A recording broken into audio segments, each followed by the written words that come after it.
Welcome back to Pre-Algebra. We're going to do Chapter 2.2, the Distributive Property. Now, the Distributive Property looks like this, and this is what it is.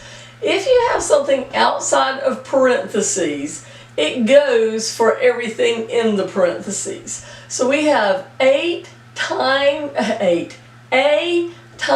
B, remember parentheses means times, but also A times C. I draw arrows every single time to remind me, because what I tend to do is do the A times B but forget to do the A times C. When I was learning all of this, I had a really bad concussion, I was seeing double and all that, and I had to come up with all these little things to help me remember, which turned out great because then I can help you guys remember too. See, it all worked for good.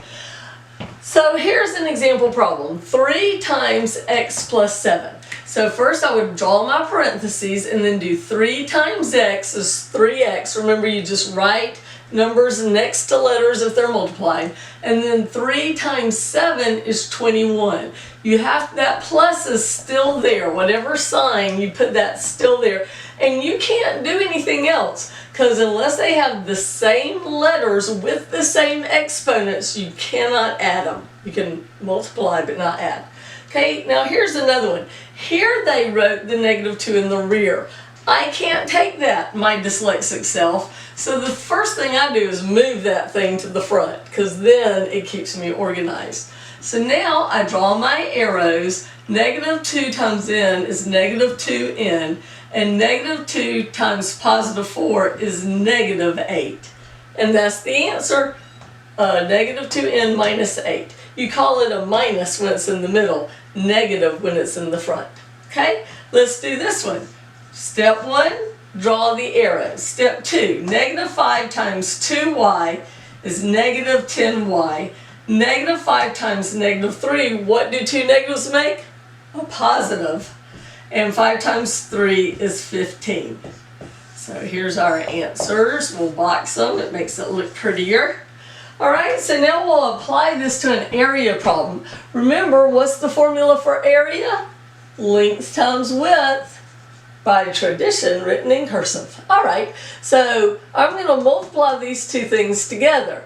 And to show that I multiply it through by the whole thing, I have to use parentheses. So it's going to be 7 times 2x plus 5.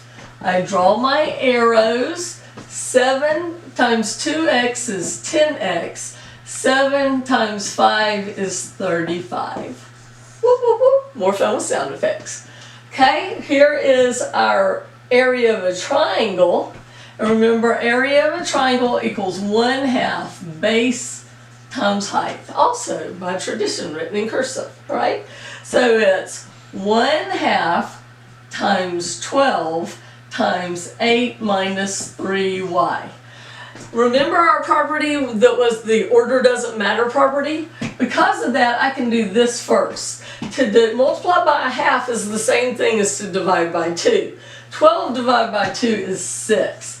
I can bring down what I didn't mess with, and now I can do my distributive property. I draw the arrows. 6 times 8 is 48. I like that one because it rhymes. 6 times 8 is 48. Okay, 6 times 3 doesn't rhyme, but it's 18y. Don't forget your y. All right, that's not too terrible, is it? No one got a rash, no one cried. Distributive property, it's okay. Your book also did this problem. 2 times 90 plus 60. All right, if you don't have any letters here, it really doesn't matter. You can add these up first, then multiply, or you could do the distributive property. I think it's easier to add them, because 90 plus 60 is 150. 2 times 150 is 300. But if they both have no letters or the same letters, you can add them first. But if they have different letters, you have to do the distributive property first. Hopefully that makes sense, especially once you start doing your homework. I think it will. All right, math is fun.